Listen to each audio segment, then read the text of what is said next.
Hello there. What is going on, everyone? Today we're going to be building a Star Wars Armada fleet for the Separatist faction, and we are going to be using what I think is probably the best commander available to the Separatists. That's TF-1726. Maybe not considered the best by all, but definitely my personal favorite as it kind of suits my playstyle, and that is extra dice when ships are attacking ships. Always a beautiful thing. And we're going to have some fun with this one, try and make it a little bit more of a competitive list. I'm going to go squadron lists this time as well, which means no fighters, just ships slugging it out, trying to hopefully kill enemy carriers before they can activate their squadrons, hopefully try to survive long enough through enemy incoming squadron fire without the assist of an escort squadron of fighters. If you guys are new here to the channel, we are still doing a $25 Amazon gift card giveaway. You just have to be a subscriber and leave a comment on this or one of my videos. It's as simple as that. And with all that being said, I'm going to get started with this. Now, I am using Ryan Kingston's Fleet Builder today. If you're not familiar with this, I'll put a link to it down in the description below. A fantastic fleet builder for Star Wars Armada, so you don't have to go through all your cards yourself. You can just head over to Ryan Kingston, or armada.ryankingston.com and check it out.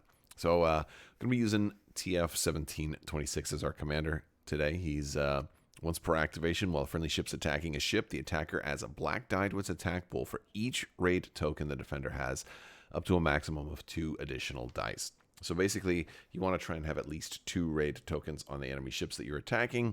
So we're going to be doing things to give them extra raid tokens in this build and things to hopefully capitalize on black dice. So that's a good thing. So let me go ahead and start off. My favorite Separatist ship right now is the Patriot Fist. It works well with this particular build for a number of reasons. For one of the main ways that I like to put raid tokens on enemy ships is with the B-2 rocket troopers, and of course that can take that. So these guys they're good against anti-squadrons. And they're also good against ships when you're close, primarily with TF-1726. It just basically means that when you activate, if you're going to be attacking a ship that's close or medium, you get to exhaust this card, put a raid token on that ship. And the raid tokens are nice because they also stop your opponent from activating, squadrons or just doing certain things. Basically stopping them from doing basic commands, and that can be problematic to enemy ships for sure. So we've got the B-2 rocket troopers that are going to go on there. I really like the B-2s, and we're going to put one of my favorite upgrades for the ship, the swivel mount battery. Of course, that is going to give us a little extra. Let me see if I can zoom in a little more here. There we go. The swivel mount battery is going to allow us to take one of those side guns and point it forward. So when we're attacking out the front, even at long range, I'm going to have 4 red, and then I'll be able to throw a black die because I have a black die on the side. We're going to kind of fix that to our forward shooting, which is going to be super helpful. That, of course, combined with TF-1726 means that now not only will I be able to roll 1 black die, be able to add up to 2 more when attacking. And then maybe up to a 3rd because I might concentrate fire quite a bit with this ship. And we can even add more dice with that because we're going to have Patriot Fist while attacking a ship at medium and long range. If this is your first attack during your activation, you may add 2 blue dice to your attack pool. If you do, you cannot attack again during this activation. This is a little bit of a double-edged sword because in some cases it's bad because it can potentially stop you from salvoing. So here's a ship that really isn't going to be able to do much with salvo. Not too much of a problem though, because Patriot Fist is still really nice. Basically, get 2 extra dice when attacking. This is giving us an extra die. This and the others of this and the build are going to be giving us extra dice. We're doing like the kind of the fistful of dice build here. So to kind of round this out, we're going to add the assault proton torpedoes. So we get a nice black die crit. And we're going to add ordnance experts, and now all of a sudden we've got ourselves a very, very deadly ship that can just generate tons of extra dice and do a lot of damage. And we don't even care about the side arcs in the rear and the salvo and all that other stuff. It's just about throwing a lot of damage on enemy ships, and that's what we're going to do. So I love it. But we need more ships shooting than just one. So let's start off with a hard sell. I love Spinal Armament on a hard sell, and I'm also going to add B2 Rocket Troopers. And a couple of things about why this is such a nice combination. First off, the hard sell is a beautiful ship. It's got 5 hull, it's got the evade, it's got a redirect, and it's got a brace. Now, they do have only 1 shield on the sides, but because they have the redirect built in, they can take advantage of those 3 shields on the front or the 2 on the rear and really help even a strong shot that comes in that happens to come towards the side. We can redirect those shields. We can cancel a die or 2, depending on the size of the attacker, and we can brace the rest. It's actually a very, very tough ship to kill. You think it's a small ship, so it's a command 1 small ship, so you'd think, oh, well, that's going to be easy. I'm like, it's not going to be easy to kill. You've got to do an awful lot to bring these down. On top of that, we want to be pointed towards the enemy. So for one, our biggest shields are there, but also Spinal Armament increases our forward and rear armament by a red die. So we got 4 red dice out the front. Again, if we concentrate fire, which I like to do with this one, that's going to make it 5 red dice, or at least 5 dice, because we're also going to have TF 1726, which is going to give us maybe 2 black dice. So that's 4 red dice and 2 black dice. We concentrate fire, that 3rd black dice, right?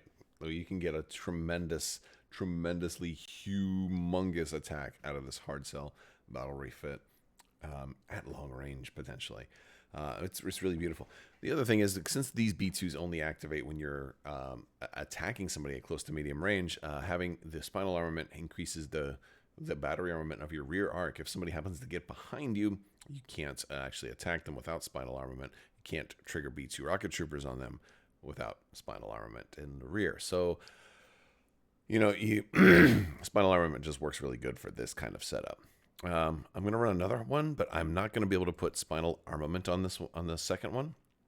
That one is going to be there primarily just as an extra shooter, and, well, it's also going to be a ship that is going to have less, just a little bit less dice. So a little bit less dice, and, that's okay. But this one's going to be pointed forward, and then we'll try to still be able to do the B2 Rocket Trooper thing. The big thing is, this one will really be weak if somebody gets behind it, so I'll probably fly this one a little bit to either to the rear of the formation or to in a place where I don't think people will get behind it. Maybe I'll have that one run with this one up here a little bit more, so this way at least I have somebody shooting out the rear. All right, but this way I got a lot of shooters.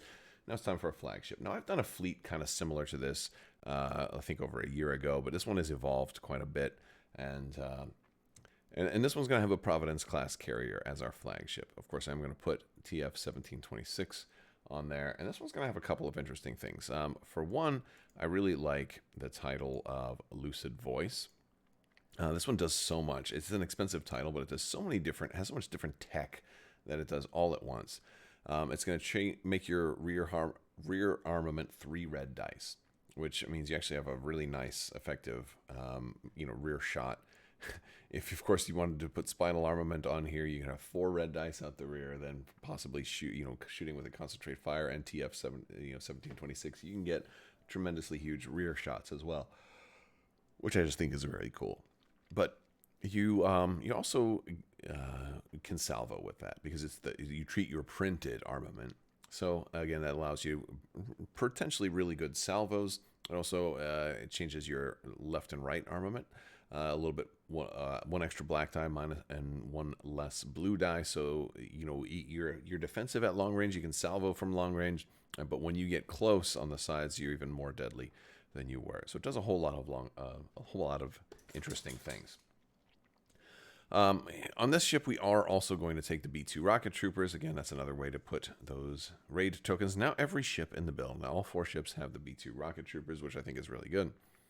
We are going to put thermal shields on here. This is to save points, because even though I like electronic countermeasures, I want to put other things in this fleet, and I want to have a lot more shooting potential than what I have right now.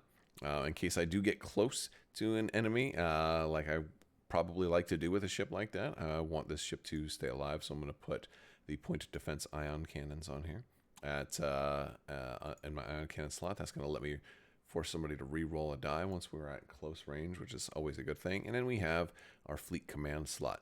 Here we're going with Jedi Hostage, even though I was really tempted to go with Intensify Firepower because of all the dice I'm rolling. Jedi Hostage is just so good here, especially on this ship that's very deadly at close range. If somebody does want to get into close range to try to rescue the Jedi Hostage, I'm going to be able to punish them in so many ways. First off, I've got thermal shields against big black dice pools. So, a lot of those torpedo ships, a lot of those heavy ordnance cruisers aren't going to be able to do as much to me there. And then I've got point defense ion cannons to force rerolls for what does get through. Again, love it, love it. Lucid Voice gives me a little bit more counter fire with more black dice to threaten my opponents with. So it's just a nice, well-rounded kind of flagship here that has a little bit of defensive capabilities as well as still a decent amount of offense. A little more defense than the offense, but that puts us up to 399. We kind of stop there with the 1-point bid. I typically don't like to go with too many high bids because I usually don't care if I'm first or second player, but that's just me. All right, so that's it for this. Now let's talk about the objectives. No, these are first off, surprise attack is going to be our red. One of the big things about this one, it gives lots of raid tokens out there. It's going to, of course, factor into the fleet. One of the difficulties with a fleet like this is that when you are trying to get in range of your opponent, those first couple of shots aren't going to be able to take advantage of TF 1726 as often because usually you have to be at medium or close range to trigger the B2 rocket troopers. And the first couple of shots tend to be outside of that range. Of course, unless they start attacking the Providence carrier first, but a lot of people won't do that. So in the case of surprise attack, you are able to, if somebody does that, you'll have them out of position, and you can also put some raid tokens out there, which is a very good thing. Next up, I'm going to go with Fleet Ambush. Fleet Ambush is a kind of a no-brainer for me for any small fleet that doesn't have squadrons. It allows me to kind of remove any deployment advantage that my opponent would have had because of their squadrons. And then for the navigation one, we'll go with Solar Corona. I wanted something that somebody else would have to deploy first, but I don't want superior positions because I don't have the squadrons, and so my opponent could actually score a lot on me there. So Solar Corona pretty much just helps me by forcing my opponent to deploy first, as well as give me a little bit of accuracy protection in the form of the Solar Corona Edge. And that is the build, everyone. That's it. Just 4 ships. The hard cells, you might just think they're small ships, but they hit really hard, and it's a beautiful thing to behold. We have a really strong hitting Patriot Fist. We've got really strong hitting hard cells, and the fairly strong Providence. Now, the Providence doesn't have a whole lot of tech to make its attacks super crazy. I think in a lot of cases, the hard cells will hit harder than the Providence will because a lot of times you'll be at longer ranges. And even at medium range, the hard cell's still going to do more. At least the one with the spinal armament will. That is our build, folks. Let me know what you guys think down in the comments section. And don't forget to hop over into our Discord and talk a little bit more about Star Wars Armada. I want to thank you all so much for watching. And big thanks to my patrons as well. You guys are absolutely amazing and help make this all possible. Look for some battle reports utilizing a fleet very much like this in the future. I'll talk to you later. May the Force be with you. See ya.